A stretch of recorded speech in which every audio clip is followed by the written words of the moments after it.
I wish I could unhear the things that echo through thin apartment walls at midnight, but last night, my husband's hushed "I love you" sliced the darkness like a knife.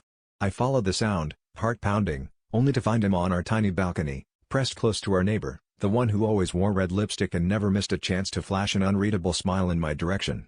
She didn't seem startled. In fact, when she saw me, her mouth curled into a smirk that made my skin crawl.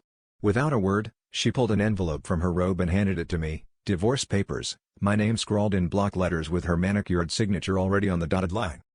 He stammered something about not meaning for me to find out like this, but I barely heard him over the rush of blood in my ears. My neighbor, the woman I'd trusted to water my plants and collect my mail, had filled out every detail: assets, custody arrangements, even the date, like she'd been preparing for this longer than I'd been married. I stood there, shivering in my pajamas, as my husband reached for me and she just watched, arms folded, like this was her show and I was the last one to get the script. I wanted to scream, to demand answers, but instead I shut the balcony door in his face and locked myself in the bathroom, staring at the papers until dawn. The only thing louder than my anger was the humiliation gnawing at my insides. How many breakfasts had they shared while I was at work? How many secrets did my own home hold?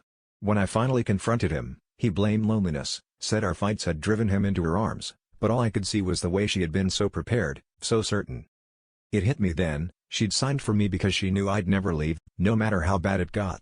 I'd clung to this broken thing out of fear, pretending not to notice the cracks, letting resentment rot us from the inside. The real betrayal wasn't just theirs, but mine too. I'd betrayed myself by staying silent, by settling for scraps of love and calling it enough. I didn't sign the papers that morning, but as I looked at my reflection, I realized the only person I needed to say goodbye to was the one who thought this was all she deserved.